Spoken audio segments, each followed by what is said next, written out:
Good afternoon everyone and welcome to my channel. My name is Debbie Joy Emmett. I'm an author who writes fascinating short fiction stories about all aspects of the supernatural realm. I've written 5 books. Each book contains 8 separate stories except for one. One book contains 9 stories, and that book comes with images and pictures. Now I have a normal profile on Facebook just like everyone else, but I also have an author page. It's called Debbie Joy Emmett.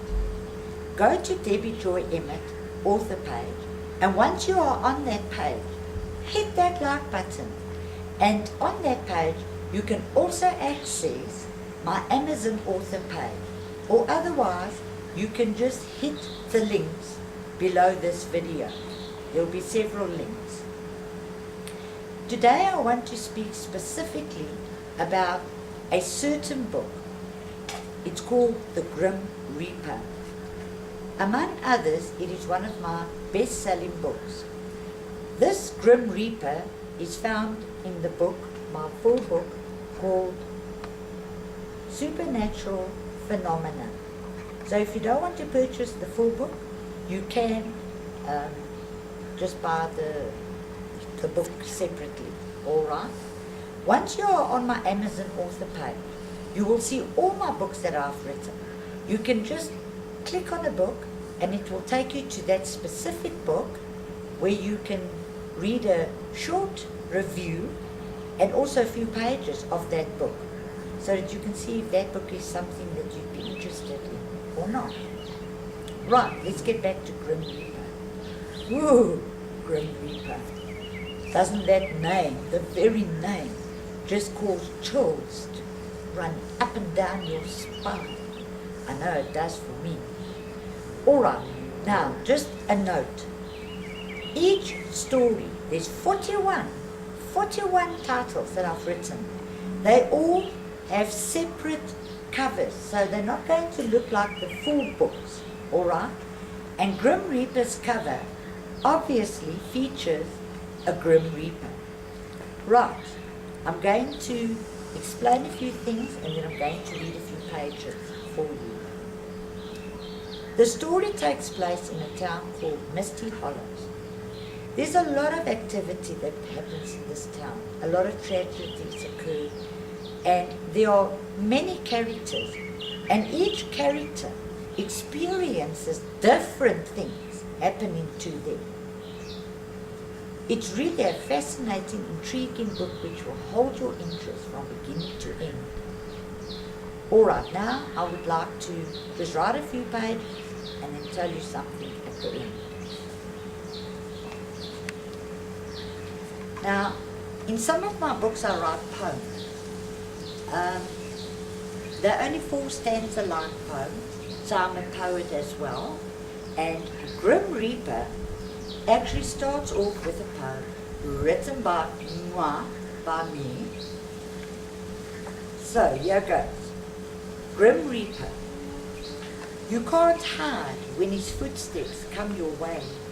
You can't elude his solid grasp on that fateful day. You can't outsmart his expertise in this game. You can't ignore his craft, then death calls your name. Angels of death were created long before man ever arrived on the face of the earth. There are thousands upon thousands of death angels who roam the now populated world. Each angel of death is designated a particular area to carry out his appointed duties, and is restricted and bound to that specific region. They are forbidden to cross their geographical borderlines and may not work in another death angel's assigned location. They actually have few rules to follow and are given an incredible amount of leeway in exercising their routinely day-to-day functions. Along with this enormous flexibility in their daily operations, to a large degree, they are granted the capability of using their own discretion in deciding the fate of each individual in their territory. They can snuff out a human's life or spare it. They have the authority to prolong it or to take it immediately. Death is at their fingertips. They are even permitted to negotiate deals with potential victims. So, they possess an immense influence and power over the destiny of every person. As God's invisible secret agents, they are almost sovereign. Almost. But let's back up a notch or two. There is a distinct difference between an angel of death and the Grim Reaper. One is a source of love, comfort and peace, who escorts the dead to another realm. They are called angels of death. And one is a terrifying evil creature, normally depicted as someone wearing a black hood and carrying a scythe. These frightening brutes take the dead to another plane. They are called Grim Reapers. There is also a unique, unmistakable contrast in their manner of operation. Grim Reapers do not work in the same fashion as death angels. Then there is the vast distinction in their appearances. Angels of death who emanate dazzling, glowing bright lights, shaped in human forms, are radiant and breathtakingly beautiful mighty beings who possess almost limitless supernatural strength. Grim Reapers, while very super strong, rely more on their wickedly cunning, nefarious shenanigans. They are ugly monsters, rooted in hatred for the human race, and instill fear into targeted victims. It's true that most people are fearful of dying. They are afraid of death for many reasons. When will they die? How will they die? Will they suffer? Will it be painful? Will death be slow or swift? And where will they go after they have passed away? But what if there's nothing to fear about death at all? What if people are greeted by a pleasant angel of light who pacifies them while they are dying and escorts them to an afterlife, which is a land so wonderful? Grab your courage and embark with me on a trip as we travel down the path just prior to death, just before souls reach the junction, crossing from the natural realm into the supernatural dimension. Together we will explore events leading up to the last moments of life, the final phase of living, right before the very last point of death, which is the point of no return. It is said, there is no man who lives and seeing the angel of death can deliver his soul from his hand. Really? The large multiple-story mall on the west side of Misty Hollow was busy as usual, brimming with hordes of agitated shoppers everywhere. The securities and the officers had their hands full. The impatient people shoved their way through the throngs of consumers and prospective buyers. Babies were crying, children were screaming, adults were shouting, and the loud noise in the shopping complex was almost deafening. The aged were dawdling, the youthful were running, and the young adults were scurrying. It was a chaotic scene, to say the least.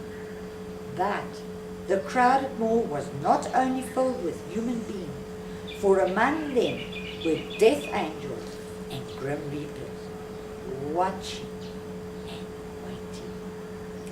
These grim reapers were usually found hanging around hospitals, malls, streets, and any other places where disaster was sure to happen. And oddly, their presence was also around those who were young, those who were in the best of health, those who were full of life, and those who had long, bright futures ahead of them.